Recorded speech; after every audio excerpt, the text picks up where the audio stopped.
Hello, good afternoon, नमस्कार, आदाब। मेरा नाम है आरजे राज। आप देख रहे हैं 1255th episode of Nagpur most happening Facebook live show, जिसका नाम है राज की बात, विमेन ऑफ द ईयर के साथ। धन्यवाद करता हूं मैं पारिक ब्रदर्स जूलर्स का। पारिक ब्रदर्स जूलर्स प्रेजेंट्स राज की बात, women of the year in association with पहनावा बुटीक.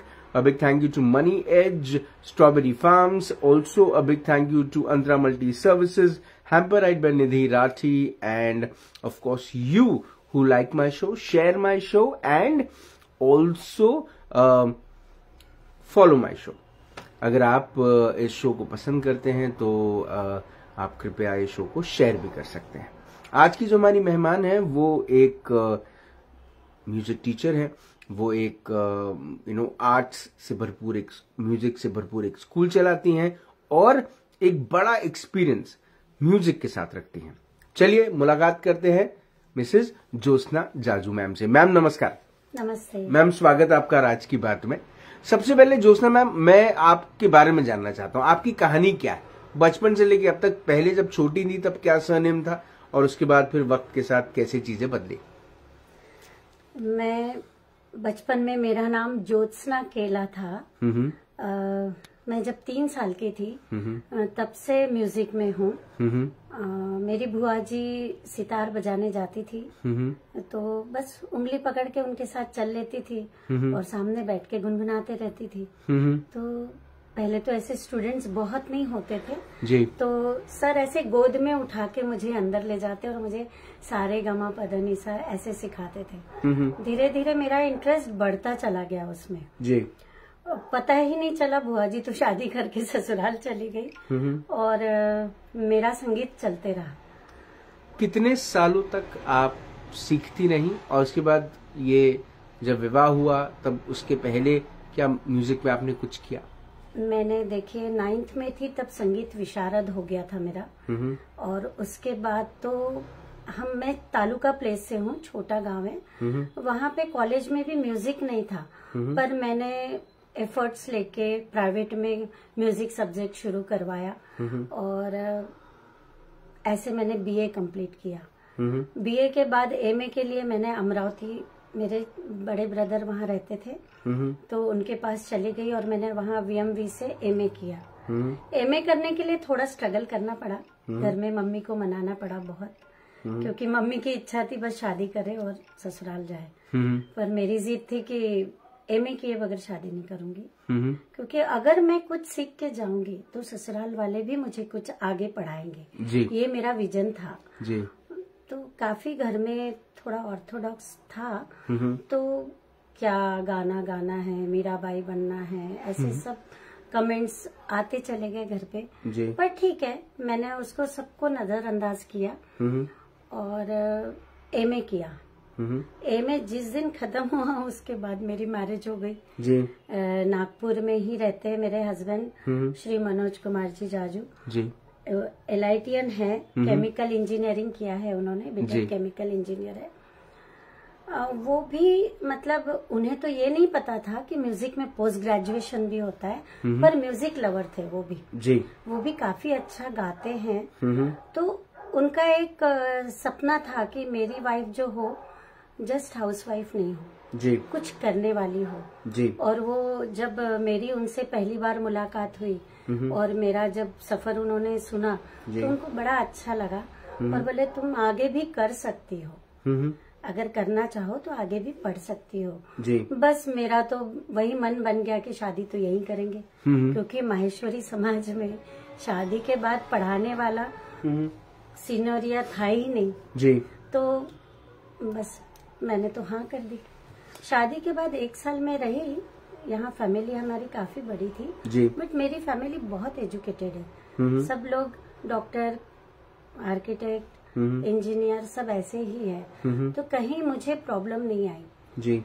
मेरे फादर इन लॉ खुद एडवोकेट थे तो उन्होंने मुझे परमिशन दी कि बिल्कुल तुम कर सकती हो.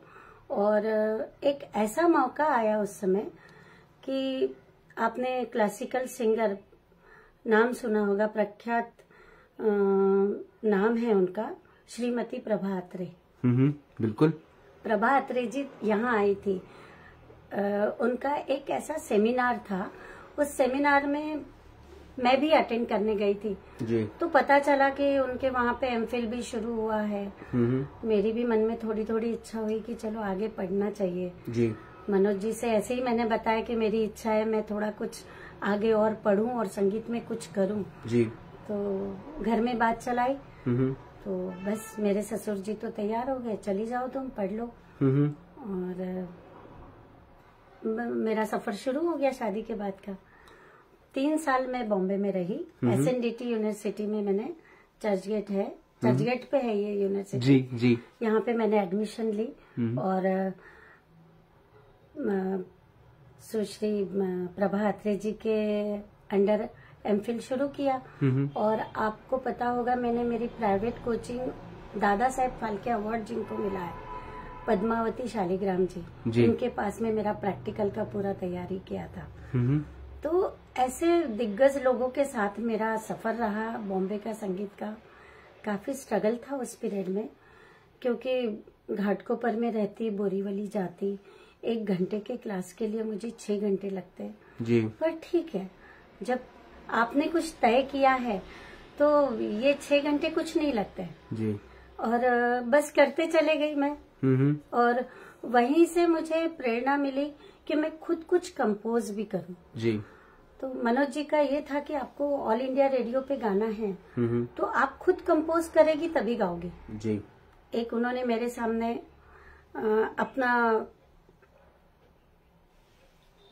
अपना वो रखा कि आपको गाना है तो आप खुद कंपोज करोगे तभी गाओगे। चैलेंज रखा जी। तो बस फिर तो मुझे तो कोई चैलेंज दे तो मैं उसके पीछे पड़ जाती हूँ, वो मेरा एक जुनून रहता है उसके साथ जी।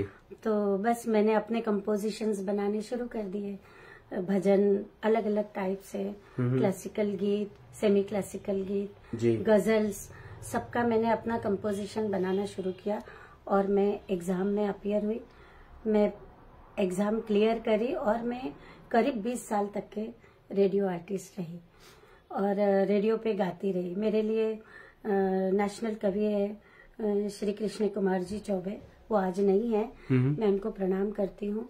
उन्होंने मेरे लिए बहुत सुंदर सुंदर गीत लिखे, उसको मैंने कंपोज किया। तो ये ऐसा मेरा जर्नी चलता रहा।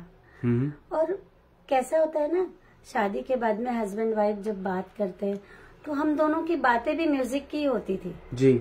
मैं कुछ गाती, वो कुछ गाते, उसमें से हम राग डिसाइड करते।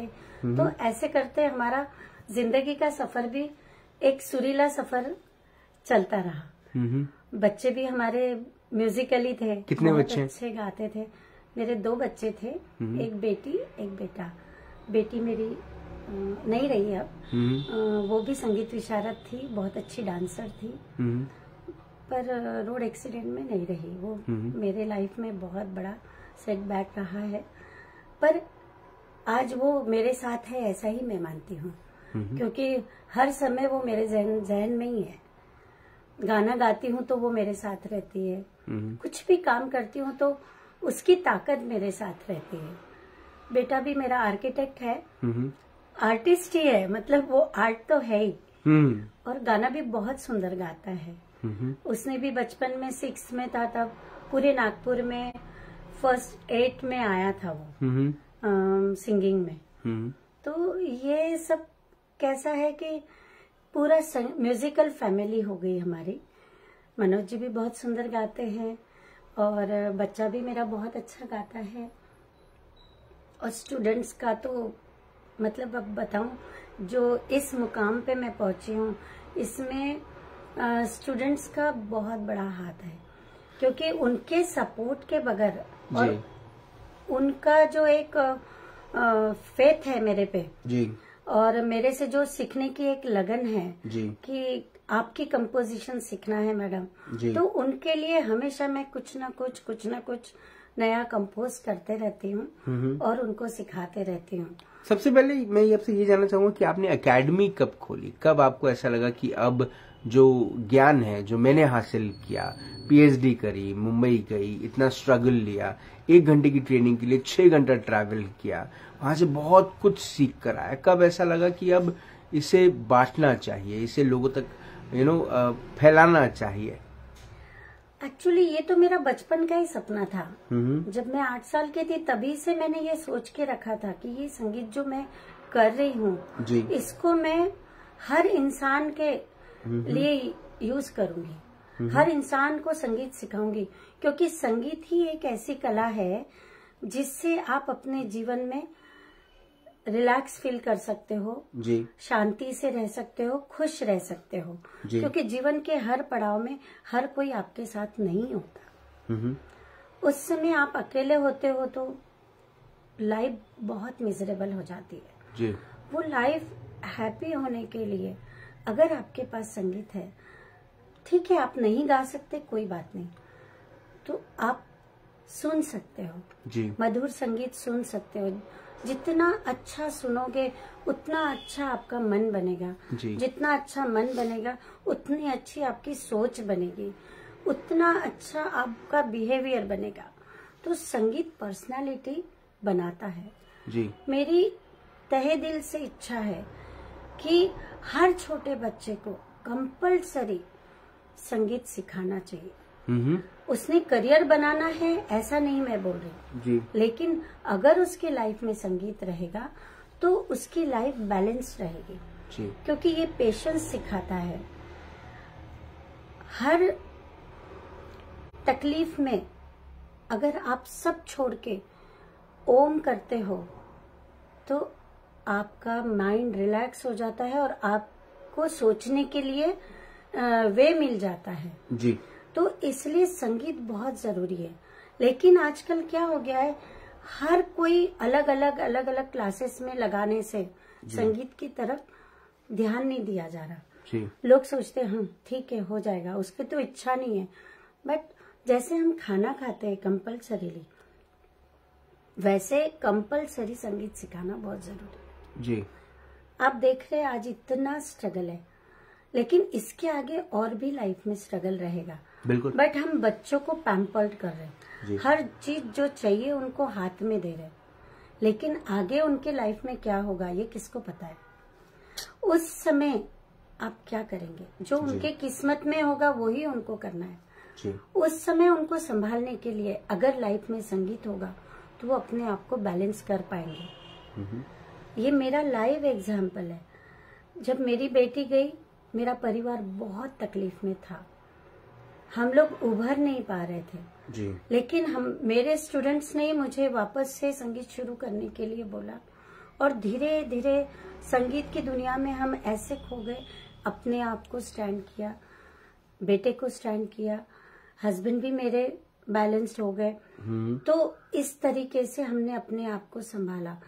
तो जब हम संभल सकते हैं तो कोई भी संभल सकता है, इसलिए संगीत होना बहुत जरूरी है। ये मेरी हर पेरेंट से रिक्वेस्ट है कि आप बच्चे को कैसे भी करके संगीत जरूर सिखाएं। संगीत की डेफिनेशन जो है वो सबके लिए अलग है। एक संगीत वो जो आप जब भी उसका रियाज करें या जब आप उसकी आप अपने आप को थोड़ी तैयारी करें तो वो आपके मन को भाए, जो आपने कहा। एक संगीत वो जो इंडियन आइडल बनाए, एक संगीत वो जो सिर्फ स्टेज पर चढ़ के लोग गाते हैं और उसके लिए उसको व्यवसाय बनाए। हाँ। और कुछ लोगों के लिए संगीत सिर्फ एक सोसाइटी में एक स्टैंड दे, बस इसीलिए भी होता है। आपके हिसाब से संगीत को किस तरह से लेना चाहिए? सही डेफिनेशन क्या है संगीत की? संगीत को जीवन का अंग बनाना चाहिए। संगीत एक साधना है, तपस्या है। आप अगर संगीत की साधना कर रहे हो तो आपका जीवन एक प्रॉपर वे में चलता है जी। कहीं कोई नेगेटिव थॉट्स या लाइफ में जो अड़चने आ रही है, उतार चढ़ाव आ रहे हैं जी, उससे लड़ने का एक आपको रास्ता मिलता है जी। आपके अंदर वो एक ताकत आती है। तो संगीत को ना कि व्यवसाय, ना कि पब्लिक फिगर बनने के लिए, खुद के लिए करना चाहिए। देखिए हम एंटीबायोटिक्स खाते हैं शरीर के लिए जी। साइड इफेक्ट्स होते हैं उसके उसकी चिंता नहीं करते हम जी। लेकिन संगीत अगर सीखते हैं जी। संगीत की साधना अगर आप करते हैं तो उसके साइड इफेक्ट्स बहुत अच्छे हैं जी। आप लगन से खुद के लिए संगीत कीजिए। आपका गाना जब अच्छा होगा लोग अपने आप सुनेंगे, लोग अपने आप तारीफ करेंगे और आपको एक लेवल पे लेके जाएंगे। लेकिन आप संगीत लोगों के लिए सीख रहे तो उसमें वो सात्विकता नहीं रहती। इसलिए मेरा मानना है संगीत खुद के लिए करना चाहिए। आप स्टार्ट खुद के लिए करेंगे तो उसमें मधुरता रहेगी, सात्विकता रहेगी, तो वो एक मकाम तक आपको लेके जाएगा। फिर आप इंडियन आइडल तक भी ले जा सकते हैं उसको। लेकिन आपका एम इंडियन आइडल नहीं होना चाहिए, ऐसा पर्सनली मुझे लगता है। आप बहुत सारे शोज में एज अ जज बनकर भी जाती है। हाँ। किस किस्म का एक्सपीरियंस होता है? क्या आज के बच्चे संगीत को क्या वाकई में संगीत के लिए तैयार रहते हैं, इस किस्म के कॉम्पिटिशन्स के लिए तैयार रहते हैं, या फिर फिल्मी गाने तक ही ये सीमित रह गया है? नहीं, ऐसा नहीं है। मैं युवाओं की बात कर। हाँ, ऐसा नहीं है। कुछ लोग जेन्युइनली जिनको गॉड गिफ्ट है तो वो पूरे डेप्थ से गाते हैं जी। फिर उनको आप क्लासिकल गीत गाने के लिए बोलिए, गजल गाने के लिए बोलिए, तो वो उनके अंदर रहता है, इसलिए वो गा सकते जी। लेकिन कुछ लोग सिर्फ कंपटीशन के लिए तैयार करते जी। तो उनमें वो डेप्थ नहीं होती है। इवन गाना गाते समय प्रोनाउंसिएशन कैसे होने चाहिए, फील कैसा होना चाहिए, गाने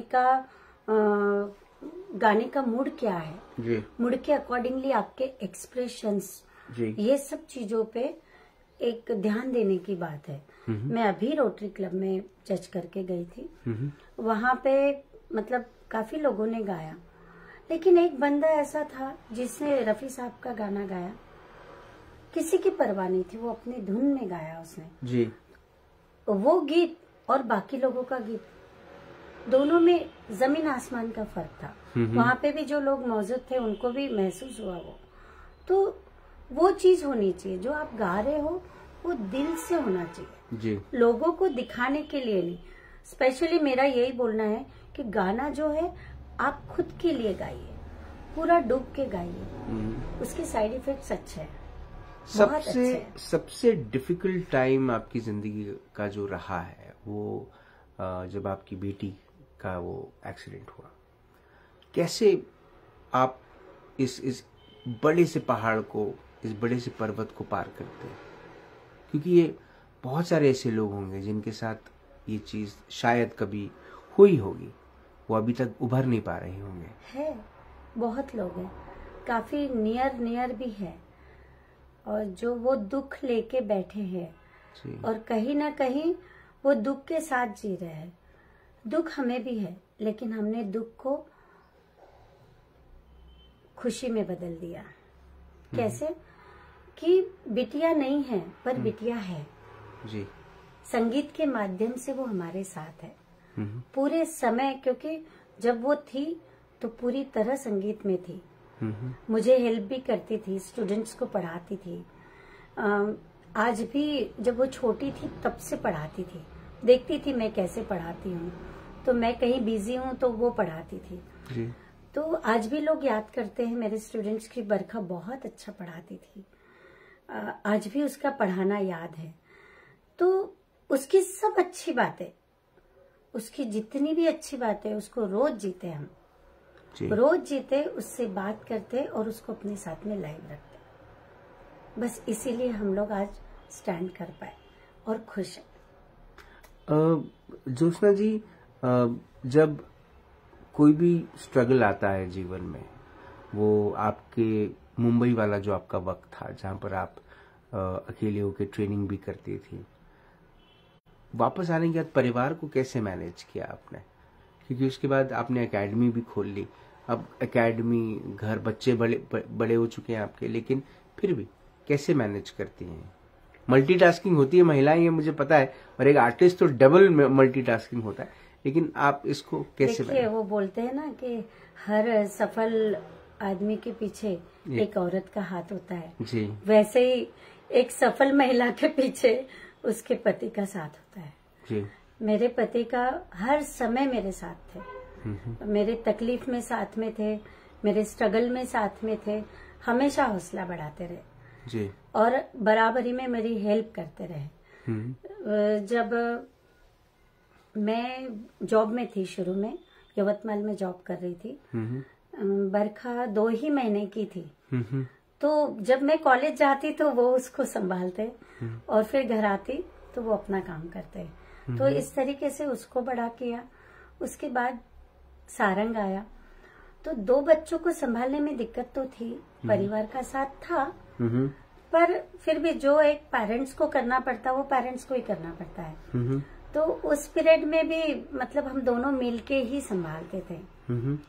बच्चे भी बहुत समझदार थे जी। जो तकलीफ नहीं देते थे और काम करने देते थे जी। जब आप वर्किंग होते हो तो बच्चे भी अपने आप उसी तरीके से मोल्ड होते हैं जी। बच्चे पैम्पर किए हुए नहीं थे मेरे, खुद ही अपना काम करते और मम्मी को भी हेल्प करते। पर एक समय ऐसा था जब मेरा दिल्ली में रिकॉर्डिंग चल रहा था, उस समय मुझे एक बड़ा डिसीजन लेना पड़ा क्योंकि बच्चे यहाँ होते, ये बच्चों के साथ होते मेरे हस्बैंड, और मैं दिल्ली अकेले जाती रिकॉर्डिंग के लिए जी। तो वो बहुत मतलब स्ट्रगल वाला टाइम था कि कैसे करे, हर बार बच्चों को छोड़ के जा रहे हैं और मैं वहाँ दिल्ली में अकेले जी। तो मैंने सडनली एक दिन ऐसे डिसीजन लिया कि मेरे लिए मेरे बच्चे ज्यादा जरूरी है जी। मेरे करियर से ज्यादा मेरे बच्चे जरूरी है।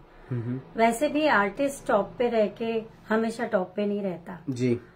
तो क्यों ना हम संगीत को, लाइफ में संगीत रहना ज्यादा जरूरी है, ये मेरा एक एम था।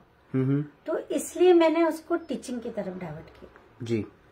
वो मेरा एक टर्निंग पॉइंट था लाइफ का कि तब तक के मैं टीचिंग कर रही थी, कॉलेज में पढ़ा रही थी और बॉम्बे में भी जब मैं पढ़ रही थी तब भी मैं ट्यूशन्स लेती थी, पर फुल फ्लेज में अपनी एकेडमी शुरू करने का एक रात में ही मैंने डिसीजन लिया। कितना मजा आता है ये काम करने में? बहुत मजा आता है। मेरे पतिदेव बोलते हैं कि ये मुझे छोड़ सकती है पर संगीत नहीं छोड़ सकती और ये वैसे सच नहीं है पर सच भी है, दोनों बातें क्योंकि मैं संगीत के बगैर रह ही नहीं सकती। तो आपका थोड़ा सा संगीत हम भी सुनना चाहेंगे, आपका खुद का कोई कॉम्पोजिशन जो आप हमें सुनाए प्लीज, 2 लाइनें। जरूर जरूर। मेरी कंपोज की हुई गजल मैं आपको सुनाऊंगी।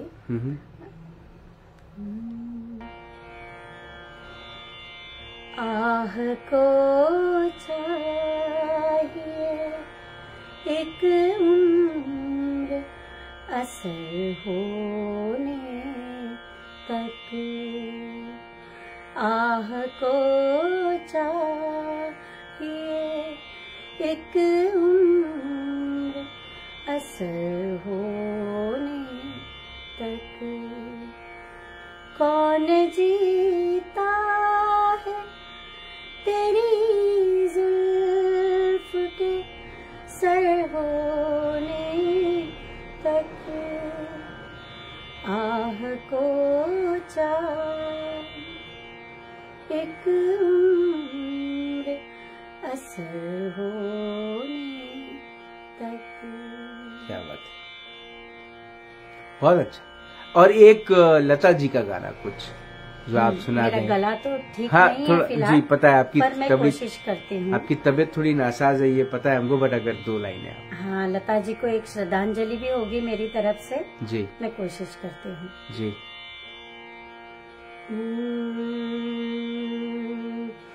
यारा सीली सीली बिरहा की रात का जलना, यारा सीली सीली ढोला सीली सीली, हो यारा सीली सीली ढोला सीली सीली, ये भी कोई जीना है, ये भी कोई जीना है, ये भी कोई मरना या रसीली सी बिरहा की रात का जलना या रसीली सी ढोला सीली सी। क्या बात, क्या बात है, बहुत बढ़िया। ये अब चूंकि एक ऐसा दौर गुजरा जहां पर संघर्ष था, एक ऐसा दौर गुजरा जहां पर खुशियां थी, एक ऐसा दौर गुजरा जहां दर्द मिला, एक ऐसी खुशियां थी जहां पर एक कमबैक किया, एक ऐसा वक्त गुजर रहा है जहां पर आप वो कर रही हैं जो आपको सबसे ज्यादा पसंद है। आगे क्या क्या करना चाहती हैं? What's the big dream? देखिए, लाइफ में जब आपको आपकी पसंद का कोई काम करने मिलता है जी, तो स्ट्रगल नहीं होता है जी, कोई स्ट्रगल ऐसा लगता नहीं है कि बहुत कुछ किया, क्योंकि वो एनर्जी आपकी पसंद का काम करने पे मिलती है जी। वो काम तो मैं कर रही हूँ और मुझे पूरा स्टूडेंट्स का भी बहुत सपोर्ट है। मैं उनको भी थैंक यू बोलना चाहती हूँ कि वो मुझसे जुड़े हुए हैं जी। और जो जुड़े हैं और जुड़ते जा रहे हैं उनको भी मैं थैंक यू बोलती हूँ। पर भविष्य में मैं संगीत को एज ए थेरेपी एस्टैब्लिश करना चाहती हूँ, क्योंकि संगीत में इतनी ताकत है कि आपका कोई भी रोग है जी, कोई भी मर्ज है वो क्योर कर सकता है। क्योंकि सबसे पहले किसी से भी लड़ने के लिए आपके मन में पॉजिटिविटी होनी चाहिए जी। तो आधा दर्द तो वैसे ही खत्म हो जाता है। बिल्कुल। और संगीत में जब आप रहते हो तो कोई थॉट आपके अंदर नहीं आता है जी। तो आप हमेशा पॉजिटिव थिंकिंग में, अच्छे माहौल में, तो आपके बॉडी में पॉजिटिव केमिकल सिक्रेट होते हैं जी। तो आपका मन पॉजिटिव होता है जी। आपके थॉट पॉजिटिव होते हैं तो आपकी दिनचर्या भी पॉजिटिव होती है और आप जितना लोगों से बात करते हो आप उनको भी मोटिवेट करते हो तो वो रोग क्या है अपने आप कम होता है। और ऐसे कुछ राग है जी। जिससे अलग अलग मर्ज को हम ठीक कर सकते हैं। जैसे आप हार्ट अटैक है, बीपी हाई है जी, तो बीपी अगर हाई है आपका तो आपको उसको बैलेंस करने के लिए राग दरबारी को सुनना चाहिए। आप अगर गा सकते हो तो आपने गाने की साधना करनी चाहिए। सुबह उठ के 5 बजे उठ के शुद्ध हवा में आप आसन लगा के बैठिए और सुर मेडिटेशन कीजिए जी। और धीरे धीरे धीरे धीरे आपके अंदर एक स्थिरता आएगी। आप सेटल्ड होगे तो आपका बीपी भी नॉर्मल होगा। बीपी नॉर्मल होगा तो नेचुरली आप हार्ट अटैक से बचोगे जी। तो ये जो है, अभी मैंने कोविड में भी वॉइस डेवलपमेंट पे भी काफी काम किया है। जनरली लोग बोलते हैं अरे मेरा गला तो गाने लायक है ही नहीं जी। तो मेरा बोलना है अगर आप बात कर सकते हो तो आप गाना गा सकते हो। आप बात कर सकते हो तो आप गाना गा सकते हो। तराशने की जिम्मेदारी मेरी, मैं तराशूंगी आपको। जनरली लोग जाते हैं सीखने के लिए तो टीचर्स बोलते नहीं तुम्हारा गला गाने लायक नहीं है, आप गाना नहीं सीख सकते। मैंने ऐसे भी लोगों को सिखाया है जी। मैंने चैलेंज लेके ऐसे लोगों को सिखाया है जिनका गला ही नहीं है लेकिन वो आज अच्छा गा रहे और स्टेज पे गा रहे। क्या बात। दूसरा एक और बहुत बड़ी अचीवमेंट है मेरे लाइफ की जी। मेरे एक स्टूडेंट है जी, अग्रवाल है, राजीव अग्रवाल। मैं नाम भी उनका लेना चाहूंगी यहाँ पे क्योंकि वो जब मुझसे ज्वाइन हुए थे तब बहुत बेसिक था मेरा एकेडमी। हारमोनियम पे सिखाती थी मैं और उनका वॉइस था ही नहीं गाने का जी। अगर वो और किसी के पास जाते तो वो यही बोलते गाना नहीं सीख सकते। पर वो बहुत डिप्रेशन में थे जी। वो डिप्रेशन में थे इसलिए उनकी वाइफ ने मुझे बोला कि आप मैडम कुछ भी कीजिए पर राजीव को म्यूजिक में लीजिए क्योंकि उनको डॉक्टर ने बोला था काफी मेडिसिन ये वो चला जी। कि बस अब आप म्यूजिक ज्वाइन करो। वो जब मुझे ज्वाइन किए उसी समय संगीत की दुनिया में कराओके ने एंटर किया जी। तो मेरे लिए बहुत हेल्प हो गई कराओके माइक की वजह से, और मैंने उस पे उनको सिखाना शुरू किया। आप बिलीव नहीं करोगे, विदाउट मेडिसिन डिप्रेशन गायब। उन्होंने अपना बिजनेस भी अप किया, वो लाइफ में स्टैंड भी हुए, आज एक टॉप लेवल पे है और बहुत अच्छा स्टेज पे गा रहे, और वो आज भी मुझसे जुड़े हुए। मेरे स्टूडेंट 25 साल से मेरे साथ जुड़े हुए हैं। क्या बात है। ये मेरी संगीत की जर्नी है, ये मेरा अचीवमेंट है कि मेरे स्टूडेंट आज भी मेरे साथ हैं। आपकी जो उपलब्धि है ये ऐसी बनी रहे, आप बहुत सारे और स्टूडेंट्स को सिखाएं। ये जो एक मानसिकता है कि मैं नहीं गा सकता या मैं नहीं गा सकती, ये छोड़कर अब लोगों ने आपके पास आना चाहिए, बिकॉज आप वो चैलेंज लेने के लिए तैयार हैं कि आप उन्हें एक सिंगर बना सकती हैं। साथ ही साथ जाते जाते बस एक आखिरी सवाल, अगर जिंदगी की सुनहरी किताब लिखी गई, उस किताब के सुनहरे पन्ने पर ये नाम ज्योत्सना, केला, जाजू लिखा गया, उसके नीचे कौन सी ऐसी लाइन, कौन सा ऐसा पर्सपेक्टिव, कौन सा ऐसा थॉट, कौन सी ऐसी बात लिखी रहनी चाहिए जिसे पढ़ने के बाद लोग आपको हमेशा याद रखें? Life is music. Life is music. बस जीवन में संगीत होना चाहिए, बाकी सब तो ठीक है, पर अगर संगीत है तो आपका जीवन सुहाना सफर और ये मौसम हंसी की तरह रहेगा। आप ऐसे ही मुस्कुराती रहें ज्योत्सना जी, आप ऐसे ही हमें इंस्पायर करती रहें। आपकी बोली हुई हर बात संगीत को लेकर कहीं ना कहीं मुझे ऐसा लगता है कि बहुत सारे लोगों के मन में आज ये बात तो बिल्कुल जागेगी कि वो अब तक शायद ये सोच रहे होंगे कि वो सिंगर नहीं बन सकते, लेकिन अब वो उम्मीद की किरण आपने उनके दिल में जगा दी है। बाकी सरस्वती माँ की इच्छा कि वो उन्हें उनका अपना आशीर्वाद देंगी, लेकिन आपके अंदर में सरस्वती माँ बसती हैं। आप उन पर ऐसे ही आशीर्वाद बनाए रखें, आप ऐसे ही हमें इंस्पायर करते रहें। आपने अपना वक्त दिया उसके लिए बहुत बहुत धन्यवाद। Thank you so much. धन्यवाद राज जी, आपका भी बहुत बहुत धन्यवाद। ज्योत्सना जाजू जी से मुलाकात हुई, बात हुई। She is one lady, I think मेरे 1255 एपिसोड हो गए, लेकिन एक ऐसी महिला जिन्होंने वाकई में संगीत को लेकर इतना ज्यादा अपना प्रेम दिखाया है जिसकी कोई हद नहीं। मुझे ऐसा लगता है कि बहुत कम लोग दुनिया में आते हैं या हमारे समाज में होते हैं जो कहीं ना कहीं एक रोल मॉडल का रोल प्ले करते हैं। ज्योत्सना जाजू जी उनमें से है।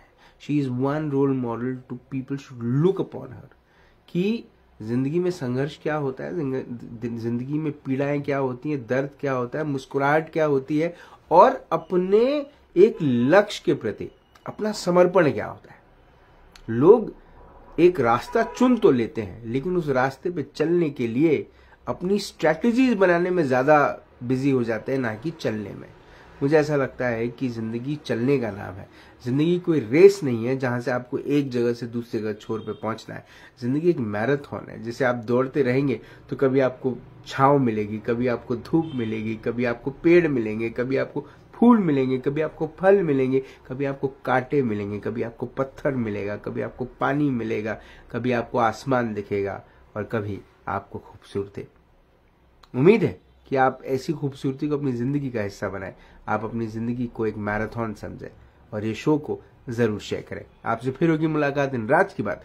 तब तक आप अपना ध्यान रखें, सुरक्षित रहें, स्वच्छ रहें, स्वस्थ रहें, मस्त रहें, खुश रहें, व्यस्त रहें, परिवार के साथ एक अच्छा वक्त बिताएं। और अगर आपके परिवार में एक बेटी है जो गुनगुनाती है, और जब गुनगुनाती है तो उसकी आवाज दिल में उतरती है, तो समझिए वो ज्योत्सना जाजू बन रही है। जिंदा रहें। जय हिंद।